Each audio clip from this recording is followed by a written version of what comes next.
Hi, everyone, and welcome to the AwardsWatch Podcast. I am Erik Anderson, editor-in-chief of AwardsWatch, and we're doing a semi-special episode this week because we're just about to get to the Emmy nominations for the 76th Primetime Emmy Awards.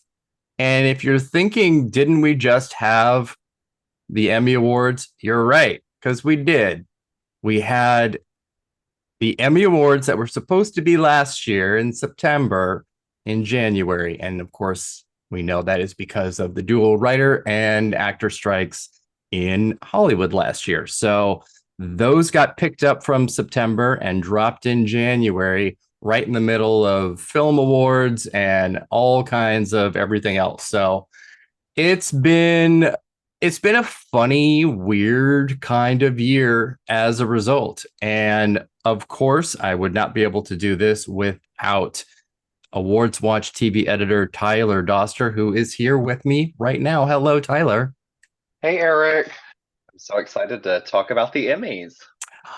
You know, it is a really funny thing in trying to kind of explain to people sometimes too how we're dealing with not only two Emmy Awards in one cycle, but maybe one of the more confusing elements about it, and that's how seasons work and how some shows, some like the Golden Globes or Screen Actors Guild, work in calendar years for eligibility. And then, of course, the Emmys, being the oldest of them all, is really stuck in their very traditional old school eligibilities. So you're going to have, or we're going to have, two separate seasons of The Bear being recognized in the same year, technically. How do you feel about that? I hate it. So last year's Emmys happened about 2 weeks ago during this year's Emmys voting period. And it's really weird to see because even the Golden Globes and the Emmys being that close together, it was weird watching two different seasons of The Bear being awarded within 7 days of one another. That was strange. I felt like I was in the film people's realm that month. Like I wasn't supposed to be there, but here I am. We're talking about TV for no reason. It is weird to have it literally, we're going to get nominations 6 months after the last ceremony. Voting didn't even take place within 6 months of the last ceremony. So thinking about that is interesting because I'm interested to see what is going to happen from last year's Emmys towards this one, especially with shows like The Bear, and going to see how that is going into shows like Hacks returning to us this year, since it was not in part of last year's Emmys. Yeah, and speaking of that, also partly due to the strikes and just by virtue of how the networks were able to release their shows, we have a lot of things not coming back this year because they either didn't finish in time or haven't aired yet, like White Lotus and House of the Dragon, which is airing now, but not eligible for this cycle of Emmys. And lots of other things, Last of Us, Yellow Jackets, and then, of course, shows that are now either canceled or have ended their run, like Succession and Better Call Saul, Barry, Ted Lasso. So that is going to create a whole lot of really big gaps in a lot of these categories, which I think is going to then also create, I don't want to say interesting nominations, but maybe nominations where they're going to luck out by it being such a weird year with so many fewer submissions. Don't you? Would you agree with that? There will be room for everybody. Let's just say that. I think we will see some interesting and fascinating things. Like I hope that we get to see things like the Gilded Age break in, because generally in a bigger year it would just be more difficult. Not that the show's quality really affects it, but in a year where you're campaigning against things like Succession and The Last of Us, you're just going to have a harder time because that's the exact same network. So I think that will be fun to see. Another show we certainly will not be seeing at this year's Emmys is Severance, who we will just quickly say has announced its return next year. So there's a lot of things that we're just not going to see. Of course, we will see returning things like even in limited series Fargo, since it is an anthology, and of course favorites like Only Murders and Abbott Elementary. But it's going to be a weird one. It really is, and of course, one of the big pieces of news that dropped a few, I guess, months ago, maybe it's weeks ago. I don't even know what time is really anymore. And that was Shogun, which began its run as a limited series, and then FX optioned two more possible seasons. It's not necessarily happening, but it was enough to get them moved over into drama, which nothing suspicious whatsoever about that in any way. Nothing at all. That was the funniest announcement to me. Yeah. Not a renewal, but an intention. We're Yeah. setting our intentions. Yeah. And the same thing happened with Mr. and Mrs. Smith, which is also presumably coming back, but without its lead. So kind of almost makes it feel like an anthology and not a drama series. I don't know. It's kind of weird. It feels weird because I feel like most of the time things are not itching to get out of limited series. This is so funny to me that this year, because limited series is so crowded, these shows are like, I'm actually going to move to drama. That is a choice that really you would have never seen before. If Mr. and Mrs. Smith came out last year, they would have never done that. Yeah, I mean, it was a very strategic move. And now that we're sort of talking about limited series, that's kind of where I want to start us getting into predictions, because the limited series categories are extremely cutthroat. I mean, back in the day, before expanded nomination lists, everything was five. So there wasn't really a whole lot of fighting about, what was going to get in and what wasn't. There were fewer shows, so you only really needed five spots. But we are in an era of an incredible amount of limited series, and it is extremely competitive. And we're going to have five spots for limited series, five spots for TV movie, which is fine. But also just five for the lead acting categories. And that's where we're going to see just some absolute blood be spilled. And faves will not make it. It will be very sad if you are, a big Emmy fan and a big fan of whatever show that you are a fan of that does not get in. It's going to be tough. If you're a Griselda fan, all my luck to you. Well, I mean, I have a few things to say about that once we I'm get so excited. And actually, let's go ahead and get right to there. And let's talk about outstanding actress in a limited or anthology series or movie and the five spots that are available, because what we have as potentials are no less than five Oscar winners. Five Best Actress Oscar winners are in real contention for these five spots.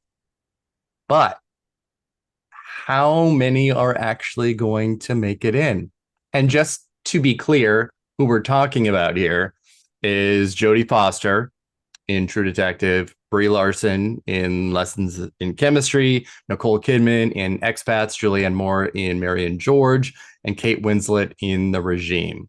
Now, I have two of those five making the cut.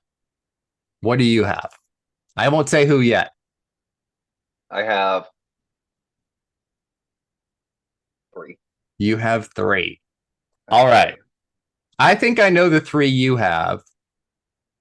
And you might know the two I have, but I haven't revealed any of mine to you yet. So we'll do this right now. I have, and this is actually in order. We don't have to do them in order, but we can do them in order. I have Jodie Foster and I have Brie Larson. Oh my God, I was wrong. There's 6 because the other Best Actress winner and contender here is my number 3, and that's Jessica Lange for The Great Lillian Hall. I have Juno Temple for Fargo, and then this number 5 spot. I don't know if it was going to be this difficult for actual voters, but this number 5 spot really took me out. And then I landed on Sofia Vergara for Griselda. Okay. Yes. Okay. Yes. I think that show has some very sneaky spoiler material that could happen on nomination morning. Interesting. Yes. I'm not against that though, because I don't think you're wrong. A lot of people really liked it. It's hugely I popular, but I can't use audience metrics really for stuff like that. and well, no, and Netflix is never going to give us the proper ones anyway. All right, Taylor, Um, what do you have? um, I think I actually can't count. I think I have 4 in there. I have Jodie Foster for True Detective Night Country, Jessica Lange for The Great Lillian Hall, Brie Larson for Lessons in Chemistry, Juno Temple for Fargo, and Kate Winslet for The Regime. Oh my goodness. Perennial limited actress series nominee, Kate Winslet. I had to like my you're so right because that last spot, even when I was doing the predictions like last week, I was like trying to figure out how they're gonna go with everybody going into it. And I really don't know. I mean, I do feel pretty good about the first 4. Maybe Jessica Lange is more vulnerable because the movie came out like the last day. So, once that can be tough. It's obviously a strategy that has worked in the past, but if you're a voter and you already have your favorites that you've seen and that you really like, that makes it tough. The advantage that she has is that it's a movie. It's not a whole nother limited series to have to catch up on in 2 weeks before voting started. So I think she has a distinct advantage there. Yeah. This is a tough category. I because we haven't that doesn't even include Naomi Watts in Feud. Also an absolute possibility and would be a great nomination. She's wonderful in it. She is. And I don't think Julianne Moore is gonna ride in here, but her name is there. Stars and the Emmys do not know each other. They've never met. Same number. Cannot figure out who this is. Nope. Absolutely. No. I would love it. I would love it. But it would be a miracle for more to get in here in a field of 5 from stars. It'd be wild for just a 5 best actresses though. Okay, but that would be really funny. I'm sorry to the Lessons in Chemistry fans. I don't get it. I know that she's gonna get in. Like she's fine for what like she's good in it, but I just didn't get the hype about that show personally. So I would like to see how it's gonna do. I mean, I think it's going to do extremely well. Its path through the guilds already has been pretty spectacular. So it is a loved show. So I expect it to do just fine.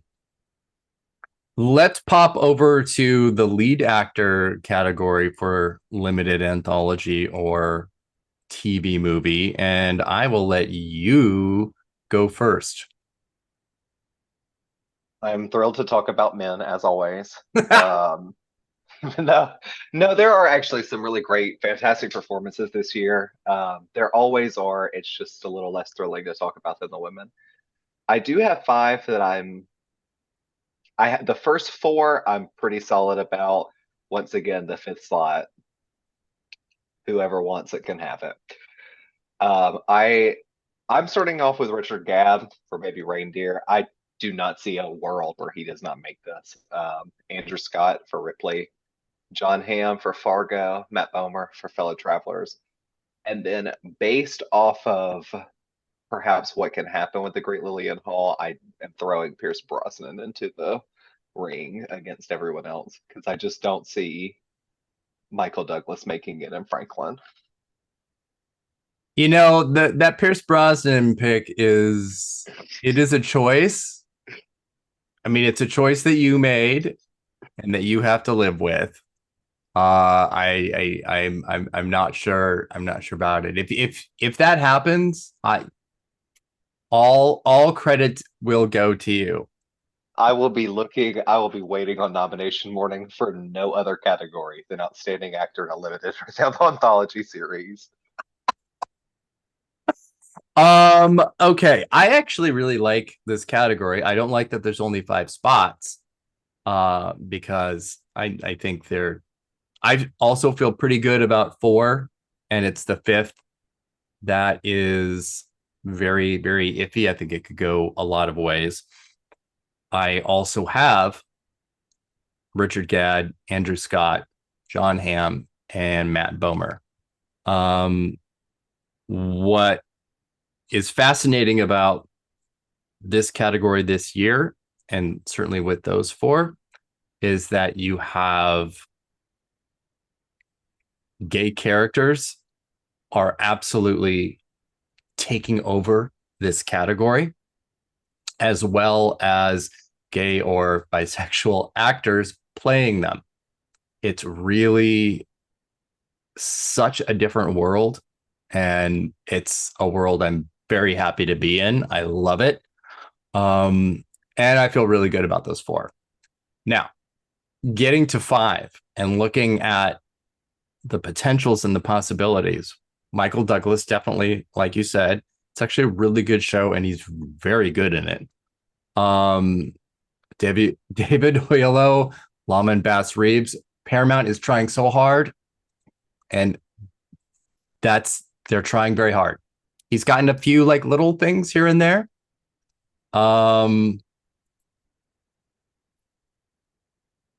Then there is the case for Tony Shalhoub, who, when Monk was a television series, that man could not be stopped when it came to the Emmys. Yeah. And then Mrs. Maisel came around, and his popularity kind of continued there until it didn't.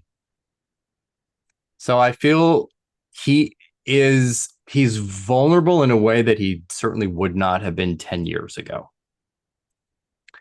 And so my 5th spot is actually going to another homosexual, and that is Tom Hollander in Dude, Capote versus the Swans. Now, character-wise, because as we know, and as Chloe Sevigny now knows, Tom Hollander is not a homosexual. But that would make 4 of the 5 nominated characters gay characters, and I love it. Oh wow, the lead up to that, I mean, you really positioned it. I thought Tony Shalhoub was going to be your 5th choice. So for you to just throw Tom Hollander in there, oh wow, I am beside myself. So I mean, I think Hollander and Shalhoub are 5 and 6. I just don't know what the order is going to be. Yeah, it's Hollander. I feel like I don't know. I feel like people were weird about that show. Yeah, I'm not sure what to expect from it. It could be just him. I don't know. But yeah, it did seem people were a bit soft on it, and understandably so. It felt like it did not need the limited series treatment because it was treading water quite a bit. Yeah, and it definitely didn't get the same acclaim that Yeah. the first season of Feud did by any means. Yeah. We'll see. We'll see. We'll see. Let's let's go to the supporting categories for limited series where we have a much wider berth. We have 7 spots available. And let's jump right in and actually stick with actors and do supporting actor. And I will kick this off. I have Robert Downey Jr. in The Sympathizer, Jonathan Bailey, Fellow Travelers, Lewis Pullman in Lessons in Chemistry, John Hawkes in True Detective Night Country, Tim Goodman Hill in Baby Reindeer, Joe Keery in Fargo, and Sam Spruill in Fargo. That's where I am. Okay. I am still Robert Downey Jr., The Sympathizer, Fenn Bennett for True Detective Night Country, Jonathan Bailey for Fellow Travelers, Joe Keery for Fargo. Try not to be so soft on Lessons in Chemistry. So Lewis Pullman, you're still in there. Um, Hugh Grant, The Regime, and then I also have Treat Williams from Feud in there. I One of I those things yeah. where I think it's one of those things where I think like Hugh Grant and Treat Williams are both, if the lead gets in, I'm Hmm. thinking they might pull in as well. It's just I don't know how much these voters are going to go for these individual shows. So I think that as long as I'm lining up with the lead still getting in, they'll still make it. Yeah, but you don't have Naomi Watson for Feud. That's only because that category is so big. And it's only because it's Kate. I just don't think they will turn away Kate Winslet. Imagine them not inviting her to the Emmys. I hope that's what happens. I'm sorry. I didn't. You know You how I can feel read it. about the regime. It You was, can read Eric's review of the regime at awardswatch.com and hear all about it. which is actually just it was a little too kind. It's a bad show and she's bad in it. I'm sorry, and I really Oh, now that you're months out of the review. exactly, and I like her a lot. I was just like everything about this is wrong. Um, It's a weird show. yeah, it doesn't mean that the Emmy voters won't go for it, um, but getting back to the Treat Williams thing, because I definitely have him in here as a possibility too, and obviously his passing is potentially going to weigh heavy, or it won't. It's not they're not always simply sympathetic to that, but he is very Yeah. good. Yeah, they don't necessarily, not to just put it crassly, they don't necessarily care that someone passed away to put them in the nominations. Not really. Um, this is the Television Academy is a weird little bunch of people. Hmm. Um, what was I just thinking? Oh, Finn Bennett. So I have John Hawkes over Finn Bennett, and you have Finn Bennett in. I would love both of them to get in. I would love Bennett to get in. Yeah. If it's just one or the other, I would prefer Bennett, and he does have the bigger and meatier and tougher role, I think. And Mhm. he's fantastic. I would love that. I think it's largely dependent on the strength of this season of the show overall, which I think is probably why I have dual Fargo guys in here instead. So I have Fargo all over the place. I think the season of Fargo is going to do some numbers. I do too. I think it's going to do great. And they were very smart in their submission process uh, to make sure that they get in by only. I think they did like one writing, which is just it's smart. It's how you do it, unless you know feel incredibly confident. All right. then let's pop over to supporting actress in a limited or anthology series or movie. And Tyler, take it away. Starting off again with Baby Reindeer, Jessica Gunning. I mean, is there another nominee that just says, I'm going to make it this year? Lily Gladstone for Under the Bridge. I'm swapping over to Chloe Sevigny for Feud. Kathy Bates for The Great Lillian Hall. Jennifer Jason Leigh for Fargo. Sandra Oh for The Sympathizer. And I am so sorry. Kaylee Reese. Is that how you pronounce her name? Mm-hmm. Or I thought so. True Detective, Night Country. And then my right underneath Reese is Dakota Fanning for Ripley. Oh my She's right gosh. there, barefoot and all. Wow. I'd love it. I think Fanning is pretty great in Ripley.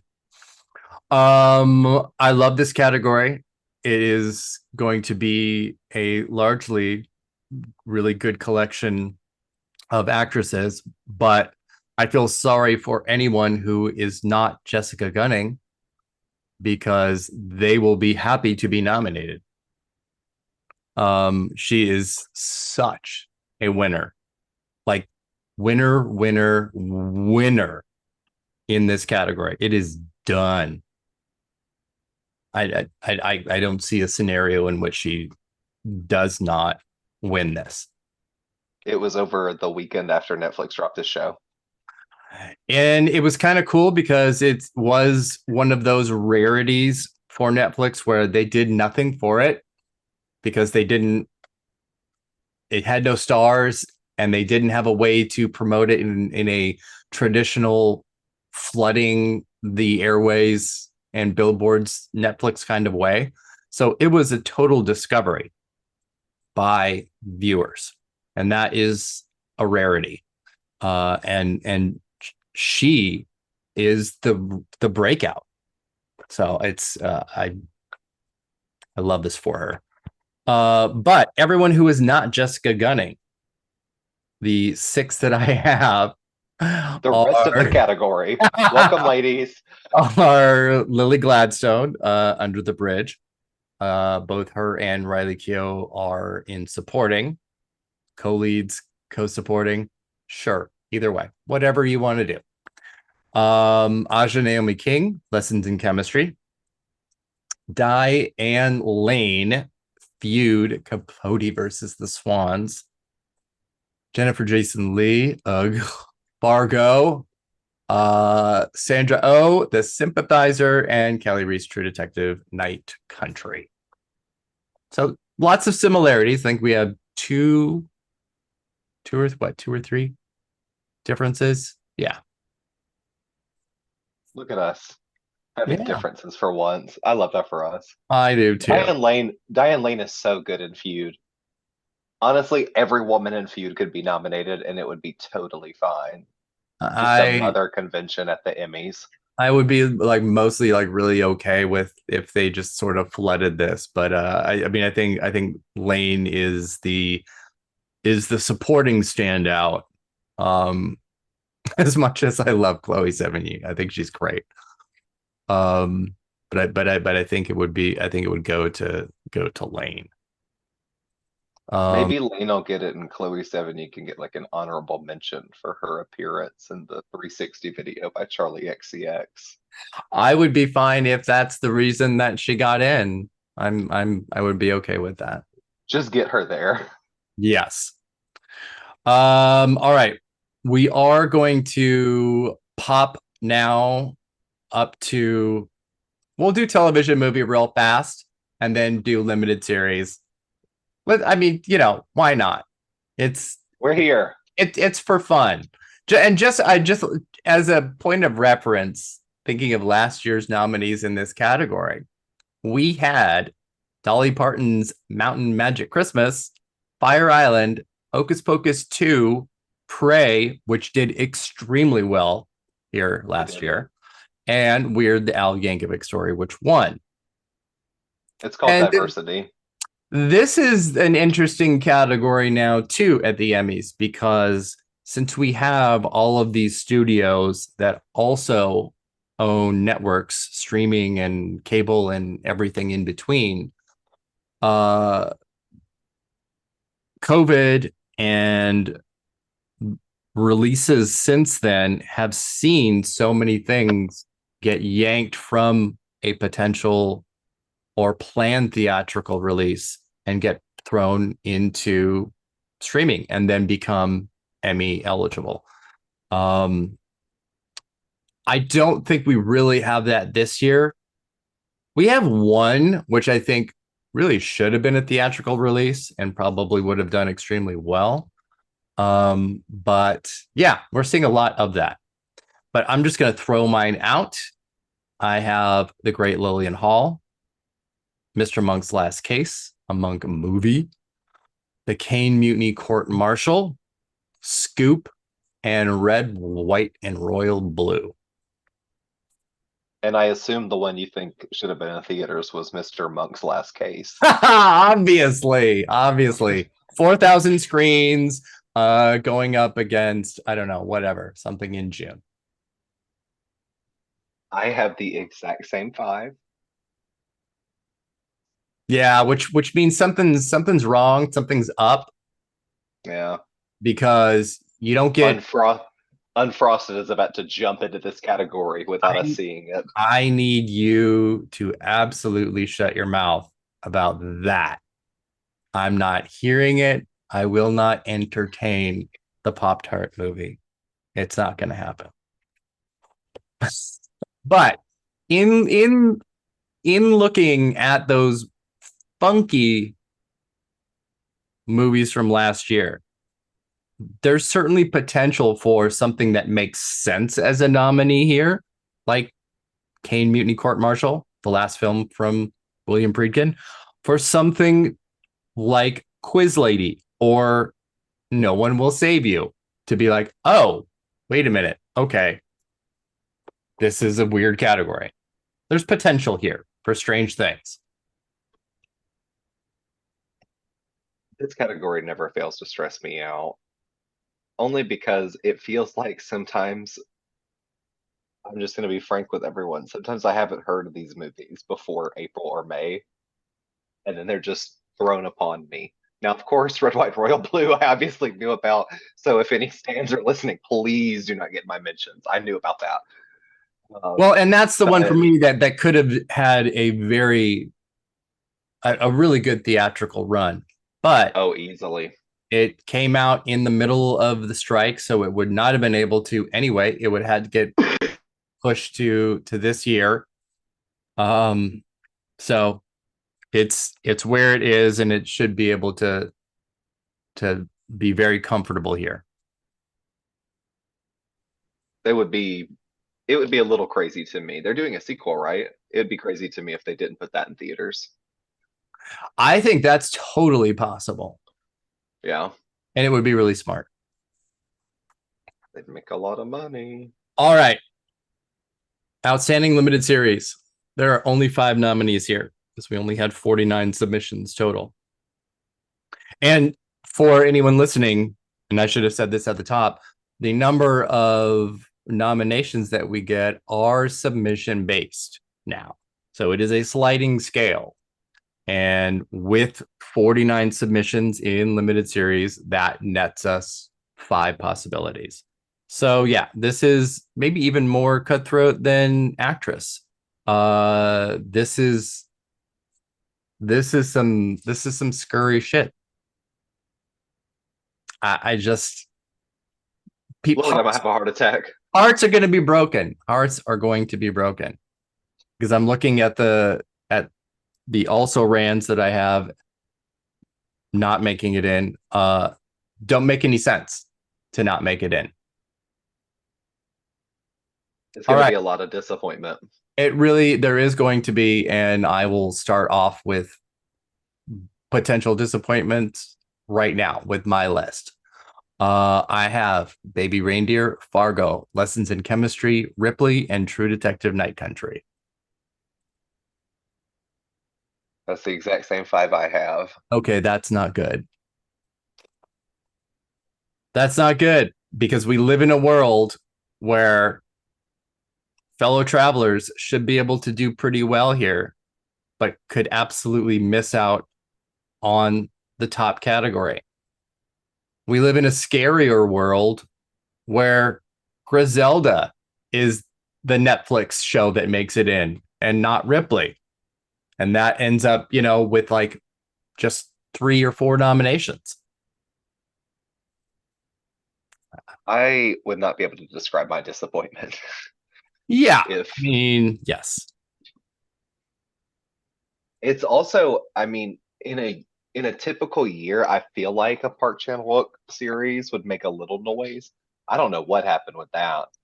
So the Sympathizer is just, I don't think it's happening at all. But I feel like, as I kind of mentioned before about Feud, the first season got so much more acclaim.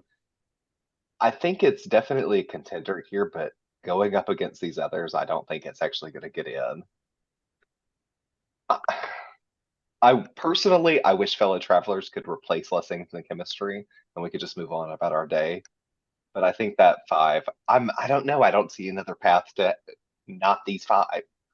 Yeah. I mean, if I had my druthers, yeah, lessons in chemistry would not be here at all. But there's even there are other shows that are potential spoilers here. All the Light We Cannot See, which is also a Netflix show, could make it in. We Were the Lucky Ones, a Hulu series, could make it in. And we talked a brief second about Nicole Kidman in Expats. That show could also possibly make the cut. I don't think it will. This seems too tough. But that you and I both have the same five, I don't feel good about. No, usually when we match up like that, we're wrong. Yeah. What one of us is gonna go for, or both of us is gonna go 4 for 5. I don't know. Something's wrong. We'll see. We'll see. The one I am definite about again, though, is Baby Reindeer. Yeah, I mean across the board, I think it's gonna do Nothing but confidence. as well as it possibly can category wise. Yes, agreed. Let's jump over to comedy series, and we will start with supporting actress in a comedy series. We've got 132 submissions, which is going to get us 6 spots. Also kind of tough, and I don't know how you feel about the Bear in the supporting categories, and certainly the guest categories, which we're not going to get into, but let's just say they're going to be probably 80% the Bear in both. Um, I I feel extremely bullish on the Bear in pretty much every acting category. And in this one, it could take 3 of 6 spots. I don't think it's going to, but I do think it's going to get 2.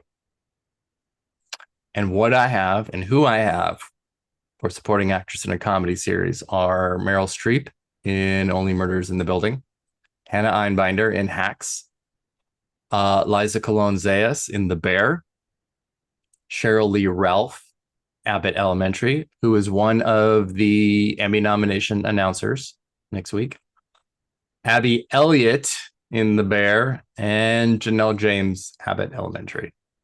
And it's actually Janelle James that I feel the least confident about, because this was not a great season for her. Yeah, it was. The Abbott Elementary was good. Ava kind of took not a step back, but it wasn't with so much focused on what was going on with Janine. The show just naturally kept that character a little bit pushed back. So I think that'll definitely. I don't know if that'll affect her when it comes to the nominations, but it'll definitely affect her when it comes to the end vote or the win. I Okay. When it comes to the guest categories, I think the Bear is going to pretty much have, we might as well just say the Bear categories for those. I'm a little more flexible when it comes to the supporting categories. I have most of the same. I have Meryl Streep, Janelle James, Shirley Lee Ralph, Hannah Einbinder.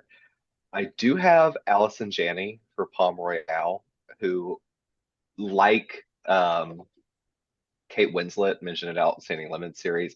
I can't see Allison Janney being in a comedy series and the Television Academy basically not saying something about it. The last slot I do think is going to go to someone from The Bear, but I don't think it's going to be Abby Elliott. Um, right now, today. If you ask me next week or even like tomorrow, it's probably not going to be the same. Um, I do think it's going to be Liza. Um, it only makes sense, and she's so good on the show, and she's becoming. I know, especially this season, a lot of people are gravitating towards her episode Napkins that a Debris directed, and I think that she's becoming one of those characters that has like that stern exterior that you find out so much about that you just love. And once again, I think the Bear airing while all of this is happening is certainly not going to hurt it. Yeah, and this is one of those categories where we had 1, 2, 3, 4, 5, 7 nominees last year. Only 2 of them can return this year, and that's Shirley Ralph and Janelle James, because Iowa Debris, who won here, moved up to lead. So this is a very, very open category now. It I would love Allison Janney. I think she is perfect in Palm Royale. I would love, love, love her to get in. Carol Burnett possibly could as well. She spends more than half of her screen time wordless and perfect. I I do wonder, in thinking about how Janelle James's Ava was pushed a little bit to the back burner, that maybe Lisa Ann Walter can get in. I had her in my original picks. It's just moving them around. It's so Yeah. weird to me. But she, honestly, I think you're right. She did a great job this season. Not that Janelle James didn't, but she had a little bit more to do. Like they're definitely progressing that character a little bit further every single season and putting her a little bit more And she had a spice whole on it. B story with Chris Perfetti. So I don't know. Maybe it was enough. I don't know. I don't either. These are weird categories, especially considering just how popular Abbott Elementary is. I think that shortened season, that's something that's definitely affected by the strike and the Emmys Yeah. being earlier, like happening earlier this year instead of last year, is the case for network things that are fully affected. This is not even a full half season of this show, and it's Yeah. competing against basically, full sets of them, like Only Murderers, Hacks. That's a full story, full narrative for them. Obviously, Abbott Elementary is, but it's not as long as they're used to having. Yes. And Palm Royale was also another show that was ostensibly a limited series, and right before the deadline got a second season renewal. So here we are. Tricky, tricky. Let's pop over to supporting actor in a comedy series. Again, 6 nominees, because there is parity between the gendered categories. There were 147 submissions for supporting actor in a comedy series, and we'll have 6 spots. And again, another potential for the Bear to do extremely well. They could get 2, they could get 3 here. What do you have, Tyler? Surprisingly, number one is Evan Moss Backrack for the Bear. I don't know how it could not be number one for anyone. I also have Tyler James Williams for Abbott Elementary, Chris Perfetti for Abbott Elementary, Paul W. Downs for Hacks, Owen Yang for Saturday Night Live, and Paul Rudd for Only Murders in the Building. I'm so sorry to Carl Clemens Hopkins. Oh my God. So Yeah, I feel pretty good about actually. I think my first half here. But I do think this is a category that the Bear is going to see a lot of nominees. And there are only two people that are eligible to return here, and that is last season's winner, Eben Moss Bachrach, and Tyler James Williams. And they are my one and two in that order. Then it gets a little tricky. I have Oliver Platt for the Bear. I have Maddie Matheson for the Bear. I have Lionel Bryce for the Bear. And then Bowen Yang for Saturday Night Live. But I feel like you know, this this category, yeah. I mean, people are gonna get mad because I think the Bear is going to eat up so many spots in the acting categories in all of them that people are going to get a little annoyed, unless of I course can't you are one of those nominees. I can't believe you have Matheson in there. I can see it though. It's one of those. I love the Bear, and I'm gonna just check it. Yeah. Yeah. They've proven time and time again they love to do that.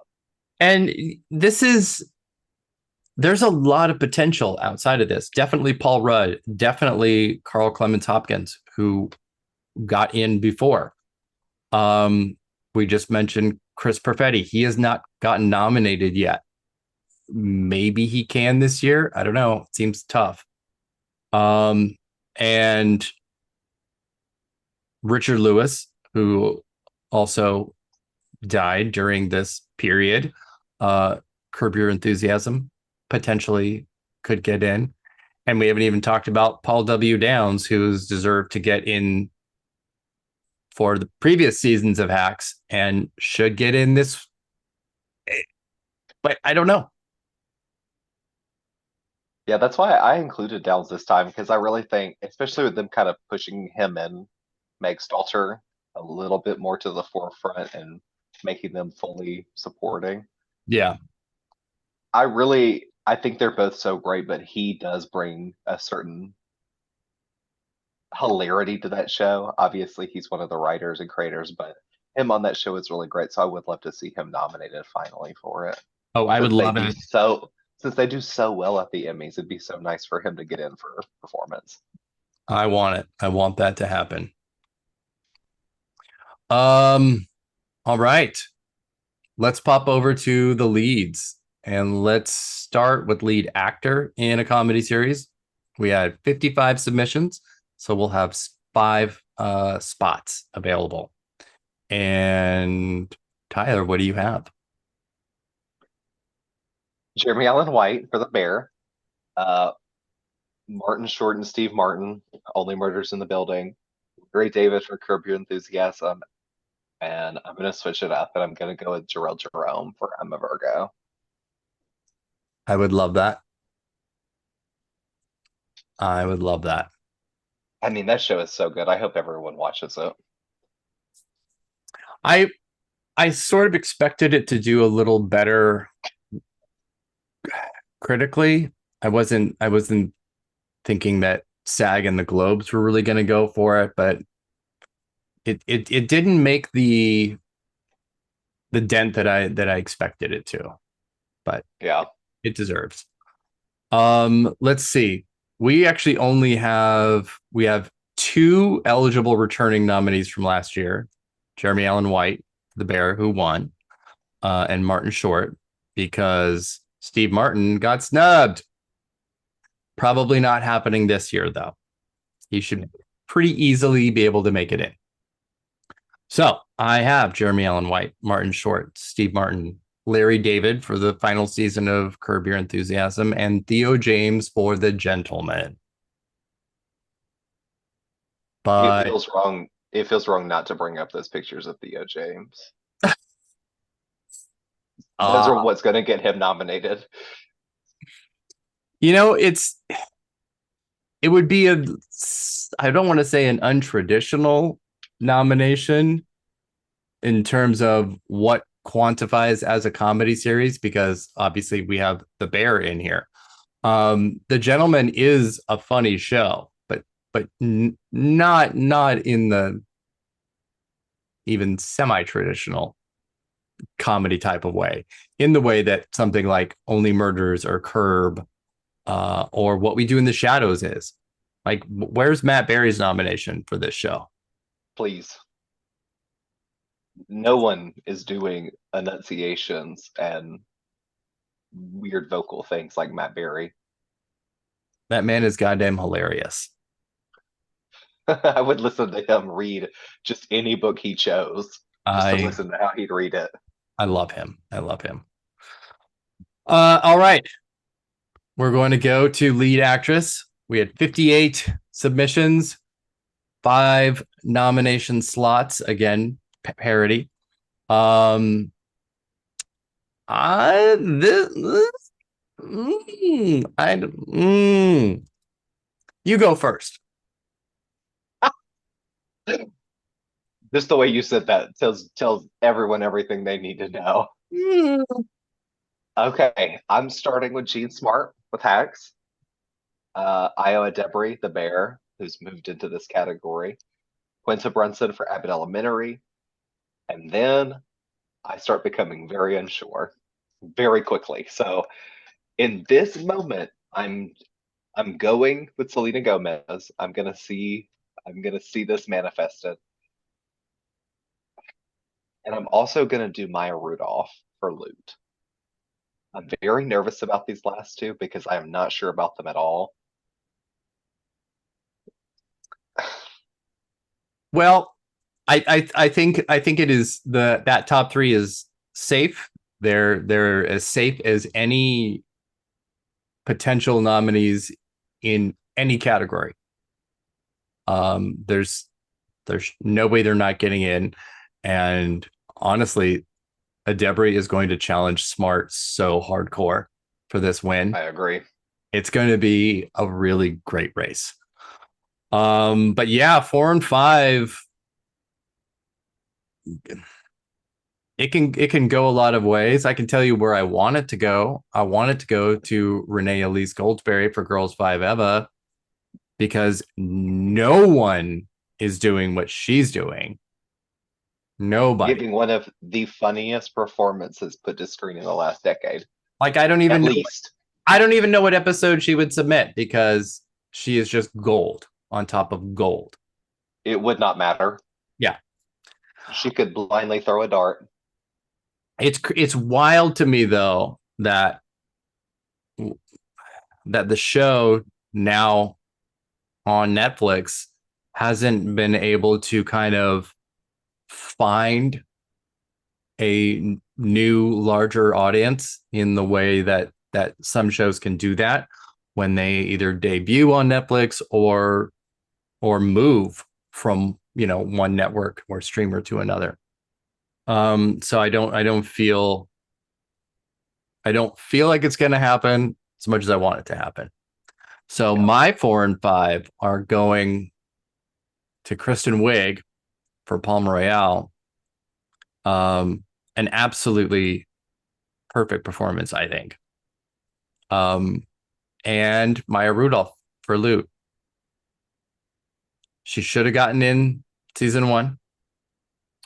And also didn't even mention it, but Joel Kim Booster should be a shoe-in for supporting actor, because absolutely hilarious and a huge bump in his role in season 2. But yeah, Selena Gomez makes sense. They haven't said yes before, so I don't They know. have not. They have not. They don't. In fact, last year they started saying no more to her co-stars.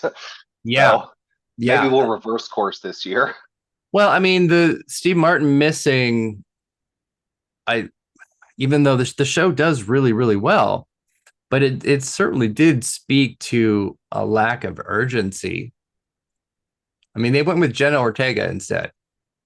Like, make that make sense. Anyway, We all watched the Wednesday show. That's what I'll say. yeah, that was a big choice that was made because I love I will sleep. say, I will say the only good thing about the Wednesday show for me was that Lady Gaga song, like the TikTok version. I hate that kind of thing usually, but I really like that version. Yeah, I thought it was fine. Cute, It was cute. fun. It did what it needed to do. All right. Let's go to comedy series. There are 73 submissions. We will have 8 nominations here. Lots of room. Almost room for everybody, but not quite everybody. We will have 1, 2, 3 potential returning nominees from last year. And that's Abbott Elementary, The Bear, and Only Murders in the Building. I have all of those getting in. That's not a difficult call. And joining them, I have Hacks, Palm Royale, Curb Your Enthusiasm, What We Do in the Shadows, and The Gentleman. Oh no, that's the 8 I have. I'm This getting is actually, nervous. this is actually something I feel very good about because when you look at what's on the outside of that, it's Girls Five Eva, Reservation Dogs. I'm a Virgo. What, the final season of Young Sheldon? Sure. I Yes, mean, it's maybe that did come on. I don't want to wish anything into existence, but there was like some weirdness about the last season of that show, and it was very popular and long running. But no, I don't have really any faith in network shows outside of something that is an actual breakthrough, the way that Abbott Elementary was when it came on.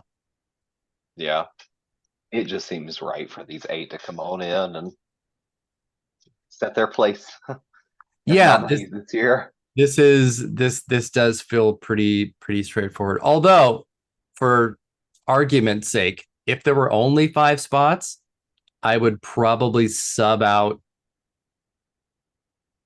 Palm Royale, which I have in 5th, for Curb.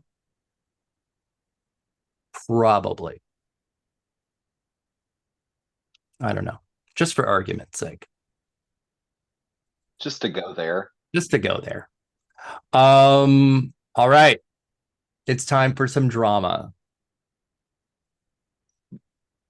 This, this is going to be messy as hell. And the messiest, I think, of these is supporting actress in a drama series. We have 7 spots. And there is a case to be made for like 2, 3 shows taking up many of these spots, depending on how you see those chips falling. I will go first this time. No.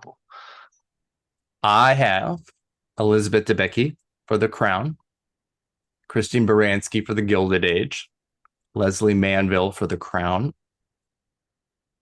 Juliana Margulies for The Morning Show. Gross. Cynthia Nixon for The Gilded Age, Amy Ryan for Sugar, and Nicole Bahari for The Morning Show. Did you make that decision just now? Yeah, because I have like 7 actresses from The Morning Show, and I'm like, how many are going to make it in, and how many Gilded Age are going to make it in? Is Audra McDonald making it in? Is Holland Taylor making it in? What's happening?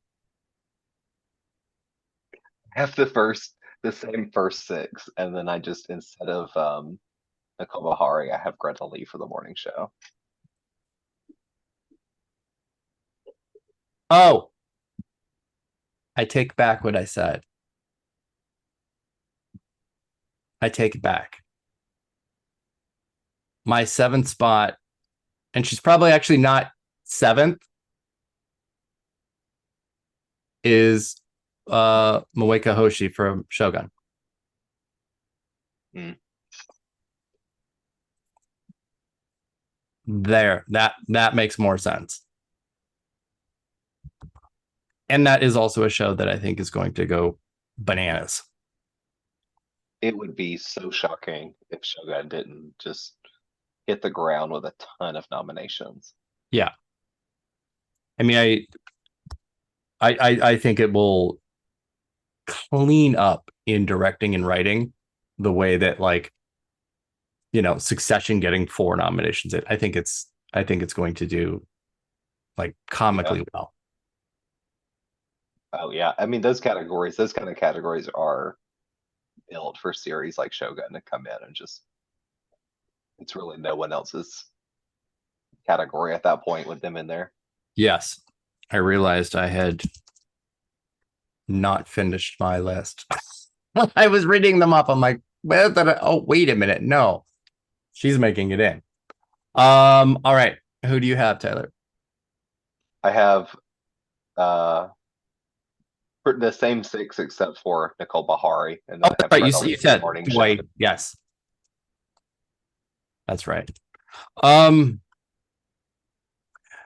So I know we talked about the lack of returning shows making previous shows that have maybe not done well here able to succeed, and The Gilded Age is certainly one of those shows. Its first season got 1 nomination, which it won, just production design, but couldn't even get a costume design nomination or a hair and makeup nomination. And that should have been pretty easy for that show. Feels pointed. It felt very pointed. Do we think things are open enough for the floodgates to really open up for The Gilded Age? I believe so. Or do we just want it to happen? Well, I was about to say, there's a lot of want and desire in this, but I also see a path to it because there's just in a year like this, because of the strikes last year and a lot less drama series coming on, I can see where they would, if it's going to end up making it a drama series, they'll start looking at it in other places. And of course, they already have people like Christine Baranski, Cynthia Nixon. So they're really halfway there already. I think it was kind of, at least for me, shocking that the first season didn't get this. You know, Julian Fellows is no stranger to the Emmys either. Yeah. So really every single piece of this didn't add up to not making those nominations last time. So for me, at least with The Gilded Age, I think there was already a path there. It's just such a crowded field usually. And I think this year is a great year for something like that show to make it in. And also, hell yeah, I want it. Absolutely. Oh, very, very much want it. Yes. But all day. It's going to be so strange for it to go from 1 nomination to, you know, double digits potential. Yeah. Or they could just be like, no, we're really still not that into it. And we love the morning show. Because they've done that. We've already seen that. That's a proven entity. The morning show is on track to, it's got a run rate of like maybe getting 32 nominations. And if that happens, I don't know. I don't know, Eric. And, you know, we only have to point to last year's domination by The White Lotus and Succession in the acting categories to prove the theory that if a show is liked, they will go up and down the ballot for it. Yeah. And that's it. And strangely enough, even though we're down on submissions from previous years, way down, there's still so much more television than there has ever been. And that doesn't actually make things more accessible for nominations. It starts reducing them even more because there just simply isn't enough time in a day to see things, and without it being like pretty zeitgeisty. So that's the main reason why we see these nomination lists that are 2 and 3 shows, and that's it. That's one of the main reasons why. And I think we'll see that this year again, at least with 1 or 2 shows. Yeah, presented with too much choice, Mhm. voters start navigating towards the things they know the best. Absolutely. It's so common. Let's pop over to supporting actor in drama series. We have 217 submissions and we'll have 7 nominees. And what do you have? I'm actually I'm excited about most of the people that can get into this. No shade to the morning show.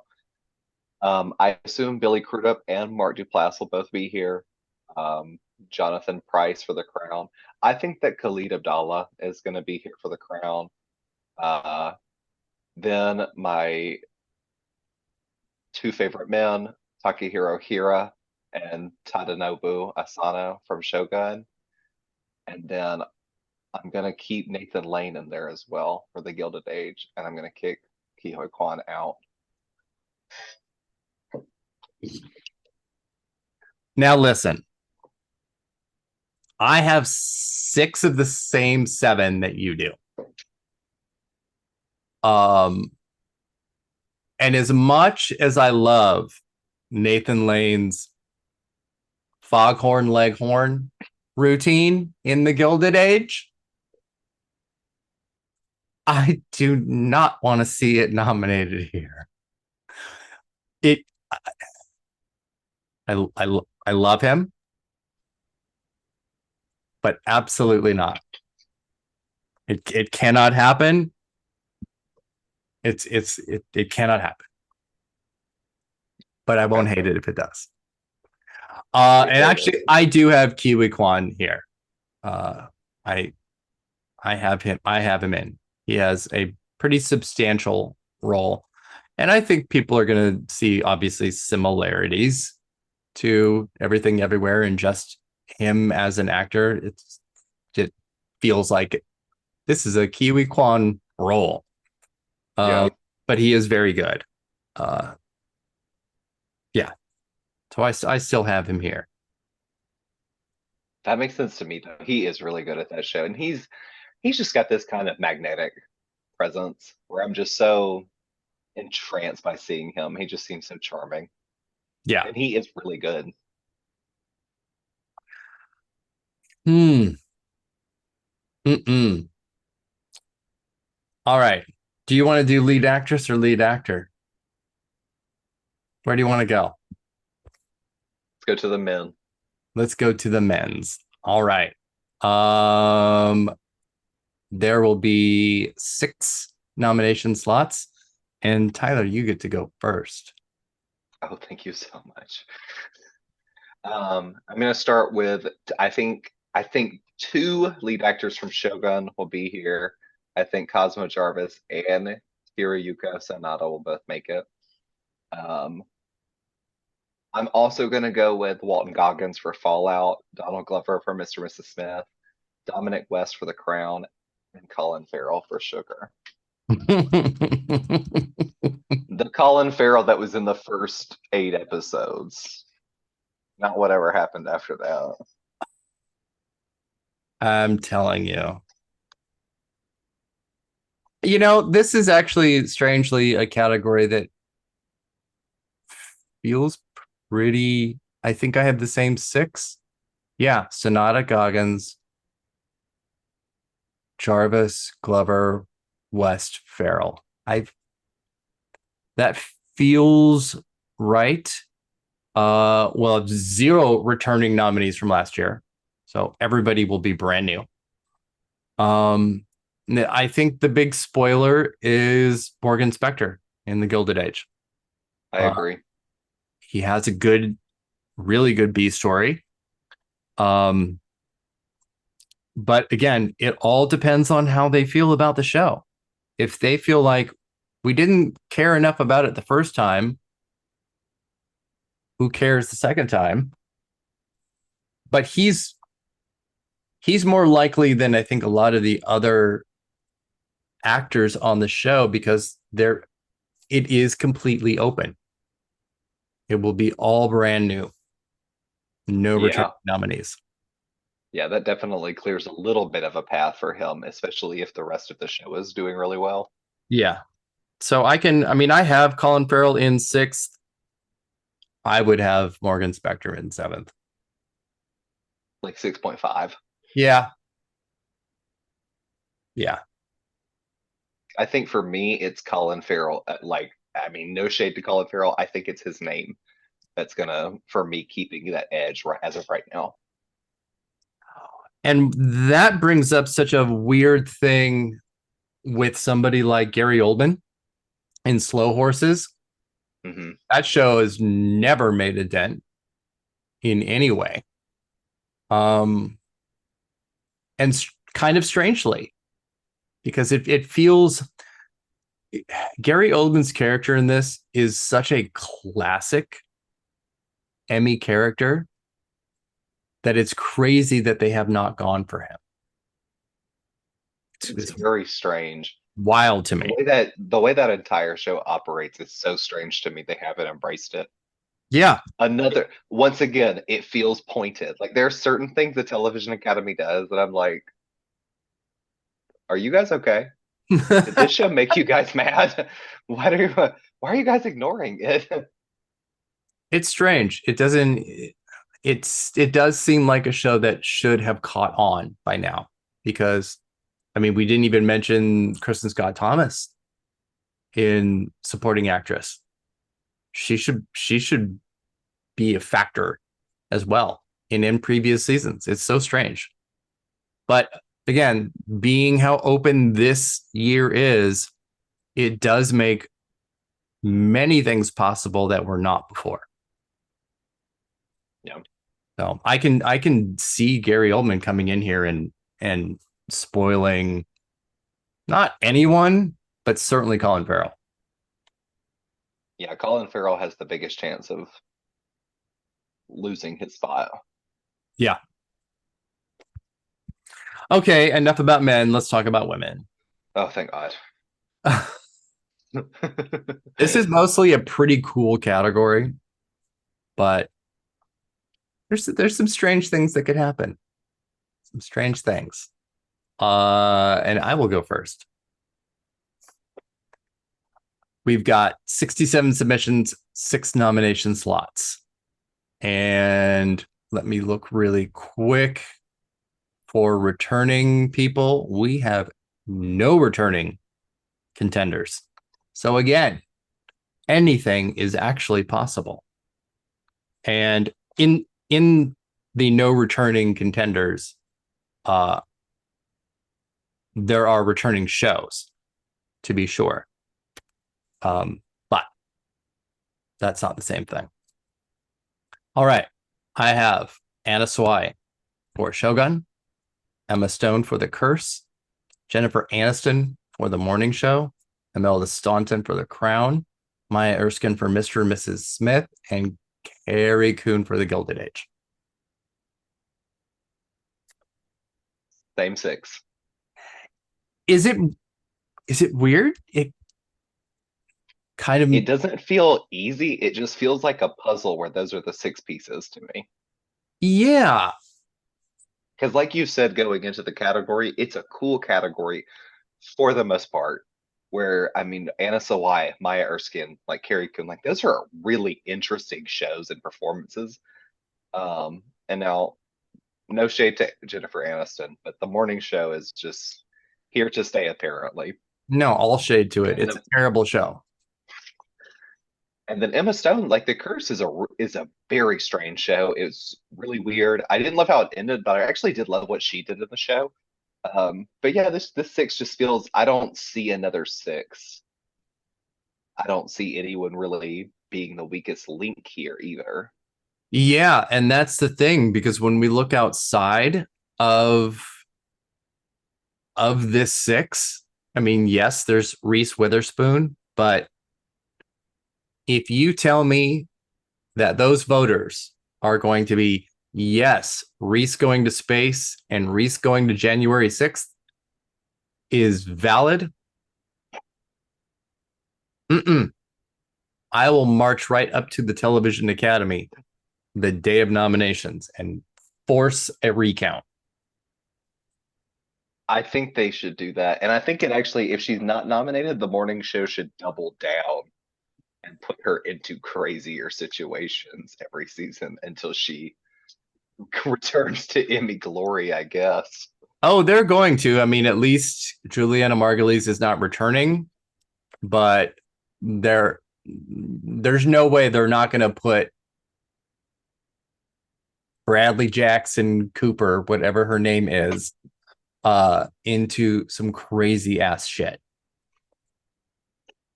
But yes, all right. And even looking outside of Reese, who do we have? Juliette Binoche in the new look. Nobody saw that. I was about to say, nobody watched that. Nobody watched it. Another show no one watched, The Wheel of Time. Sorry, Rosamund Pike, but no. It's so good though. I wish people were watching it. It's so good. It's, I trust that it is. The Uh, new look is not good. mm-hmm, mm-mm, mm-mm. Moving on. Um, I know there is a push by NBC to get Mariska Hargitay in for Law and Order SVU. I think this is like season 27 or something. Um, maybe, but my God, if networks cannot make a comeback in as open a year as this, they'll never be able to. Yeah, and I don't think this is gonna happen.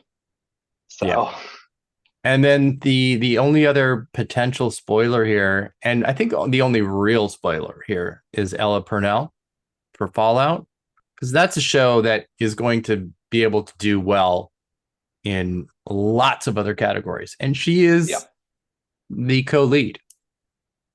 she is, and she's actually really great in that show as well. She is. I love her in it. So good. Um, Yeah, yeah, I feel good with these six. I do too. I'm not sure there's really much more to say because there just isn't. Yeah, Rosario Dawson. I don't think so. Angela Bassett, 911, One of my favorite shows. a absolute favorite in Alabama. Absolute favorite. Yeah. That's it. What else? I can't think of anyone else that is a realistic contender. Yeah, nobody else really even. I think you pretty much named everyone that would even be in the realm of possibility of even being looked at. That said, though, I am actually worried about Reese Witherspoon making it in because she did before. But if it is in place of someone like Carrie Coon, again, they will see an insurrection. We will have issues. Yeah, that will not be pretty. All right, final category, drama series. We have 107 submissions. We have 8 spots open. And like we mentioned at the top of the show and throughout, there are several not coming back, either due to scheduling or they have ended their run.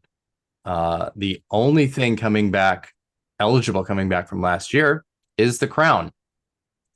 And honestly, up until Shogun moving over here, this looked like it was going to be kind of a cakewalk for the Crown to be able to win this again. Even with a season that's mostly regarded as subpar.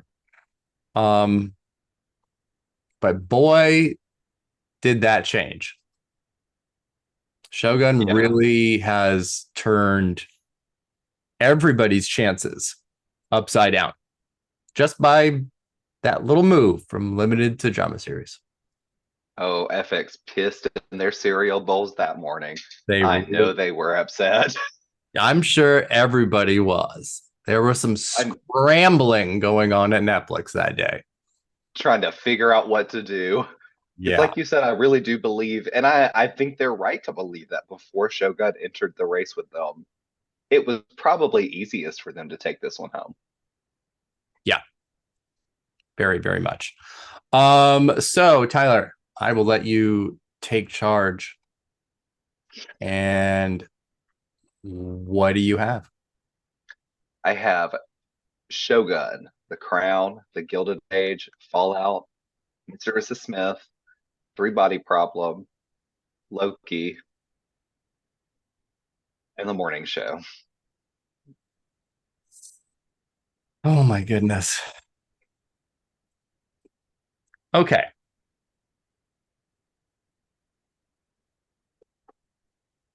Okay.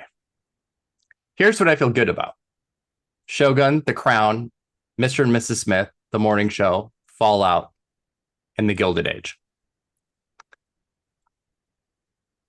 Spots 7 and 8, there's a lot of potential here. We do have 2 Disney Plus shows, but certainly Ahsoka and Loki don't have uh, the same cachet that The Mandalorian had. Three Body Problem feels so strange here, but and obviously, if The Crown wasn't here, it would be really high on the list because it would kind of be the only drama series that Netflix would have to push forward. Yeah. There is a funny scenario in which the now canceled Winning Time, The Rise of the Lakers Dynasty, snuck in here. Even though The Gilded Age is Max, which is HBO, there's, again, with the absence of Succession, HBO is desperate Yeah. for its new flagship, and it doesn't have one.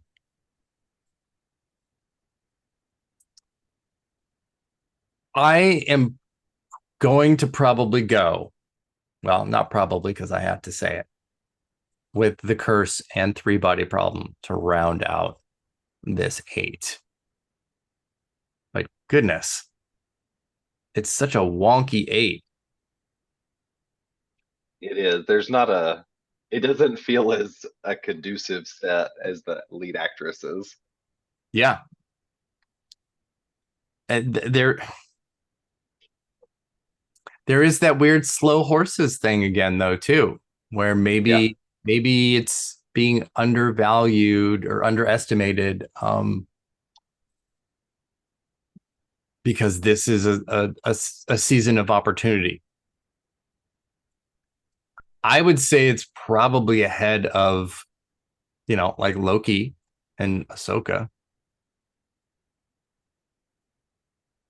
I'm just wondering if Loki's going to come in just because it's not crowded. It's just so weird. Those last 2 spots, if they just weren't there, my life would be what if it's easier. just sugar? And I'd be so disappointed. I mean, Apple already has the morning show. That's locked in. That's happening. But I don't know. What if it is? What if it's Law and Order?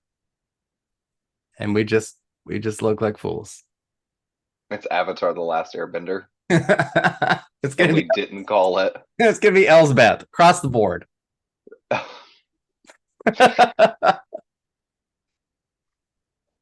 Yeah. Gosh. It seems so anticlimactic. It does. It does. Um yeah. There's not a lot really on the outside. What? Hijack? I don't think so. Mm-mm. No. No.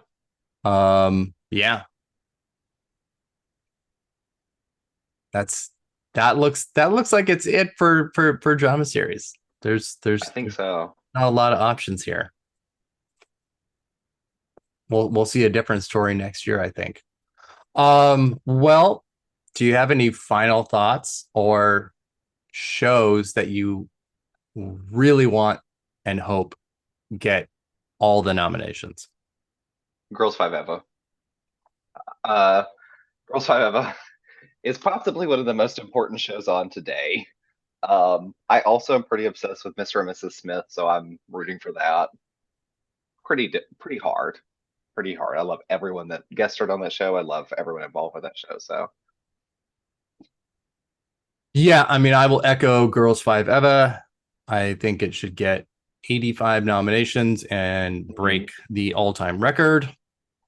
In terms of things that are closer to possibility that I hope happen, I hope Ripley is able to tear it up all over the place, certainly in the technical categories. Yeah, yes, I definitely am hoping for that. it's gonna be And so strange. I'm expecting Ripley to end up getting like 3 or 4 nominations and being completely disappointed by it. You know, I would hate that. it happens. It happens. Um, as we close, I'll just remind everybody that the nominations are going to be announced on Wednesday, July 17th, 8:30 a.m. Pacific time at Emmys.com. And they're going to be announced by Emmy winners Tony Hale and Sheryl Lee Ralph. Now, Hale is in Unfrosted and Quiz Lady, but we did not really mention him because he's not likely to be nominated that morning. But Sheryl Lee Ralph probably is going to be. So they will reveal that live, and she will be able to get her nomination live. And sometimes that's really cool. Sometimes it's weird. Sometimes the Emmys have put people on the nominations announcement that they think are going to get in and then end up not getting in. Nobody likes that. That's just awkward. Nobody wants that situation. I don't want to see that for anybody. Nor does Anthony Hopkins. No. Tyler, where can everyone find you on the internet? You can find me on Twitter at Tyler M. Doster and all my stuff at AwardsWatch.com. And obviously, hopefully, you can find me at AwardsWatch.com and Twitter at awards_watch, everywhere else, Awards Watch. Please like and follow the 2 podcasts that we have, the regular Awards Watch podcast and then the Director Watch, which is led by Ryan McQuaid and Jay Ledbetter. And I think they're just about to wrap up their Tony Scott series, and they're going to embark on Terrence Malick next. That should be a lot, but really, really fun. And please subscribe to the newsletter.